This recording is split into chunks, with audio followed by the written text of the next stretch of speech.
Hey everyone, Tim is back here. You can see that I've got the crank now set into the engine block, and I've rotated the engine so that I can start to insert the pistons once they're ready.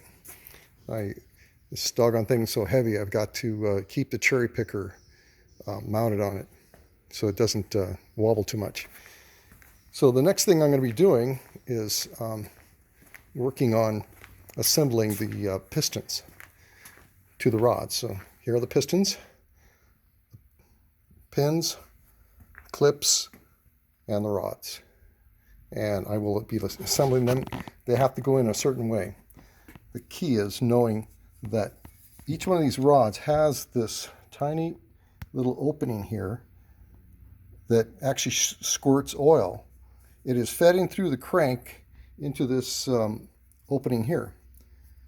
So the oil pressure comes through the crank, feeds up to here. But the other key thing about this, it's got to be placed inside the piston so that that oil squirts up through here toward the cam. So that ensures that the cam is getting lubricated properly, and everything's going to be happy. So I will start to assemble these, and I would be putting rings on as well, but Cantor sent me the wrong size rings. And so I got on the phone, and they're coming out from New Jersey today.